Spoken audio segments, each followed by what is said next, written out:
എല്ലാ മാധ്യമങ്ങളിലും ചർച്ച ചെയ്യപ്പെടുന്നതിൽ സ്വരാജിന്റെ പേര് സജീവമായി പറയുന്നുണ്ട്. ഈ തെരഞ്ഞെടുപ്പിൽ മത്സരിക്കാൻ ആഗ്രഹിക്കുന്നുണ്ടോ? എല്ലാ തെരഞ്ഞെടുപ്പിലും ഇപ്പോൾ നിങ്ങൾ എൻ്റെ പേരും കൂടി ചേർത്ത് പറയുന്നുണ്ട്. എനിക്ക് തോന്നുന്നു അടുത്ത സമയത്ത് ചേലക്കര മാത്രമാണ് പറയാതിരുന്നത്.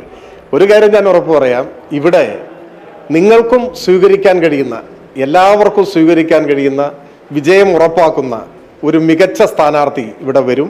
എനിക്കിപ്പോൾ ഇവിടെ തെരഞ്ഞെടുപ്പിന്റെ ചുമതലയാണ് നിശ്ചയിച്ചത്. ഇപ്പോൾ കേട്ട വാക്കുകൾ CPM-ന്റെ പ്രധാനപ്പെട്ട ഒരു നേതാവിൻ്റെതാണ്, എം സ്വരാജ്. നിലമ്പൂരിൽ ഉപതെരഞ്ഞെടുപ്പ് നടക്കുമ്പോൾ സ്ഥാനാർത്ഥി പട്ടികയിൽ മുന്നിൽ നിന്ന ഒരു നേതാവ്. പക്ഷെ അദ്ദേഹം സ്ഥാനാർത്ഥി പട്ടികയിൽ നിന്നും അല്ലെങ്കിൽ സ്ഥാനാർത്ഥി മോഹത്തിൽ നിന്നും പിന്മാറുന്നു എന്നുള്ളതിൻ്റെ വ്യക്തമായ സൂചനയാണ് ഇപ്പോൾ നമുക്ക് നൽകിയിരിക്കുന്നത്. അതിൽ പല കാര്യങ്ങളുമുണ്ട്. അതായത് ആർക്കും ഒരു സംശയവും വേണ്ട, ഉപതെരഞ്ഞെടുപ്പ് നടക്കാനിരിക്കുന്ന നിലമ്പൂർ മണ്ഡലത്തിൽ PV അൻവർ എന്ന മുൻ MLA തന്നെയാണ് നിർണായക ശക്തി. അതിപ്പോൾ അറിയിച്ചിരിക്കുന്നത് ജില്ലാ കോൺഗ്രസ് നേതൃത്വമാണ്. ഒരു കാലത്ത് PV അൻവറും അതുപോലെ ജില്ലാ നേതൃത്വവും ഒക്കെ, കോൺഗ്രസിൻ്റെ ജില്ലാ നേതൃത്വവും വലിയ എതിരാളികളായിരുന്നു. അതിലാണ് ഇപ്പോൾ ഒരു മനംമാറ്റം വന്നിരിക്കുന്നത്. മനസ്സു മാറിയതല്ല, കോൺഗ്രസിൻ്റെ യഥാർത്ഥത്തിലെ യാഥാർത്ഥ്യം അവർ തിരിച്ചറിഞ്ഞതാണ് എന്ന് പറയേണ്ടി വരും. നമുക്കറിയാം, ആര്യാടൻ മുഹമ്മദ് എന്ന കേരള രാഷ്ട്രീയത്തിലെ അധികായൻ തുടർച്ചയായി ജയിച്ചൊരു മണ്ഡലം, അത് കോൺഗ്രസിൻ്റെ സ്വന്തമാണെന്ന് ഉറച്ചു വിശ്വസിച്ചൊരു സമയത്തായിരുന്നു ആര്യാടൻ പിന്മാറി നിന്നതിന് ശേഷം ആ മണ്ഡലം PV അൻവർ എന്ന ഇടതുപക്ഷ സ്വതന്ത്രന്റെ കൈകളിലേക്ക് പോകുന്നത്. ഒരു തവണയല്ല, 2 തവണ. ഒരിക്കൽ മകനായ ആര്യാടൻ ഷൗക്കത്തിനെയും 2ാം തവണ ശിഷ്യനായ VV പ്രകാശനെയും തോൽപ്പിച്ചുകൊണ്ടാണ് ആര്യാടൻ മുഹമ്മദിന് അദ്ദേഹം പകരം വീട്ടിയത്.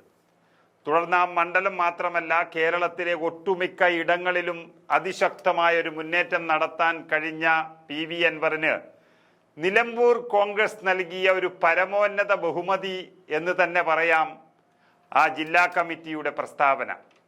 ജില്ലാ കമ്മിറ്റിയുടെ നിലമ്പൂർ മണ്ഡലത്തിൽ PV അൻവർ നിർണായക ഘടകമാണ് എന്ന് പറയേണ്ടി വന്നത്, അല്ലെങ്കിൽ പറഞ്ഞിരിക്കുന്നത്, മലപ്പുറം DCC അധ്യക്ഷൻ VS ജോയി തന്നെയാണ്. കോൺഗ്രസിൽ നിന്ന് ആരെയെങ്കിലും അടർത്തിയെടുത്ത് സ്ഥാനാർത്ഥിയാക്കാമെന്ന CPM-ന്റെ മോഹം അവിടെ നടക്കില്ലെന്നും അൻവറിന്റെ വലിയ രക്ഷാകവചമുണ്ട് എന്നുള്ളതിൻ്റെ സൂചനയാണ് അവിടെ നൽകുന്നത്. കഴിഞ്ഞ തെരഞ്ഞെടുപ്പുകളിലെ കോൺഗ്രസിന്റെ പരാജയം ഒരു നോട്ടപ്പിശക് മൂലം സംഭവിച്ചതാണെന്നും VS ജോയി നിലമ്പൂർ ഉപതെരഞ്ഞെടുപ്പിൽ ജയമുറപ്പാണെന്നും പറയുകയാണ്. ആ നോട്ടപ്പിശക് എന്താണെന്ന് പറഞ്ഞാൽ, PV അൻവർ എന്ന പഴയ കോൺഗ്രസുകാരനെ ശരിക്കും അവിടെ ഉപയോഗപ്പെടുത്താൻ കഴിയാതെ നഷ്ടപ്പെടുത്തിയതിൻ്റെ പരാജയം മാത്രമാണെന്ന് VS ജോയി ഇന്ന് സമ്മതിക്കുകയാണ്.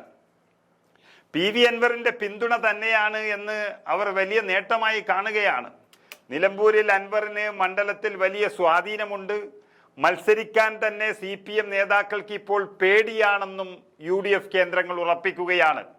അതിൻ്റെ ഭാഗമാണ് നേരത്തെ കാണിച്ചതുപോലെ എം സ്വരാജ് പിന്മാറുന്നത്.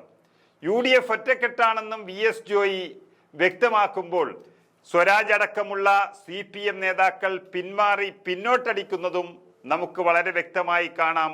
അൻവറിന്റെ വലിയ സ്വാധീനം കൊണ്ട് UDF എത്രയോ മുൻപിൽ എത്തിക്കഴിഞ്ഞു, ഉപതെരഞ്ഞെടുപ്പ് പ്രഖ്യാപിക്കുന്നതിന് മുൻപ് തന്നെ എന്നുള്ളതിൻ്റെ സൂചനയാണ് ലഭിക്കുന്നത്.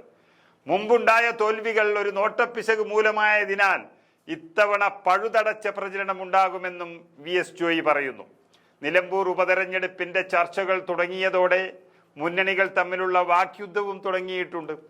ഇതിനിടെ നിലമ്പൂർ ഉപതെരഞ്ഞെടുപ്പിൽ മത്സരിക്കാനില്ല എന്ന് CPM നേതാവ് എം സ്വരാജ് സൂചന നൽകിയതും പാർട്ടിക്കുള്ളിൽ തന്നെ വലിയൊരു ആശങ്കയ്ക്കിടയാക്കിയിട്ടുണ്ട്. തനിക്കുള്ളത് തെരഞ്ഞെടുപ്പ് ചുമതല മാത്രമാണെന്നും മത്സരിക്കാനില്ല എന്നും എം സ്വരാജ് എന്ന നേതാവ് തുറന്നു പറയുമ്പോൾ അതിനർത്ഥം തോൽവിയെ ഭയന്നുള്ള ആദ്യമായി പ്രധാനപ്പെട്ട ഒരു നേതാവ് പിന്മാറ്റത്തെ നിസാരമായി കാണാൻ കഴിയില്ല എന്നുള്ളതാണ്. യഥാർത്ഥത്തിൽ നിലമ്പൂരുകാരനായ എം സ്വരാജ് എന്ന യുവനേതാവ് തൃപ്പൂണിത്തുറ എന്ന എറണാകുളം ജില്ലയിലേക്ക് വരെ വന്ന് മത്സരിക്കാൻ അദ്ദേഹത്തിന് താല്പര്യമുണ്ടെങ്കിൽ സ്വന്തം നാട്ടിൽ എന്തുകൊണ്ട് മത്സരിക്കുന്നില്ല എന്നുള്ളതിൻ്റെ ചോദ്യം അല്ലെങ്കിൽ അതിൻ്റെ ഉത്തരം വളരെ വ്യക്തമായി നമുക്ക് കാണാൻ കഴിയും. നിലമ്പൂരിൽ ഇന്ന് CPM-ന് നല്ല പന്തിയല്ല, CPM-ന് വിജയ സാധ്യതയില്ല എന്നുള്ളതാണ് വളരെ വ്യക്തമായി കാണുന്നത്. ഏതായാലും LDF അവരുടെ സിറ്റിംഗ് മണ്ഡലത്തിൽ തോൽവി ഉറപ്പിച്ചതിന് സമാനമാണ് ഇതൊക്കെ കാണുന്നത്. അങ്ങനെ ആദ്യമായുള്ള ഒരു CPM പ്രമുഖന്റെ പിന്മാറ്റം സൂചിപ്പിക്കുന്നതും അത് തന്നെയാണ്.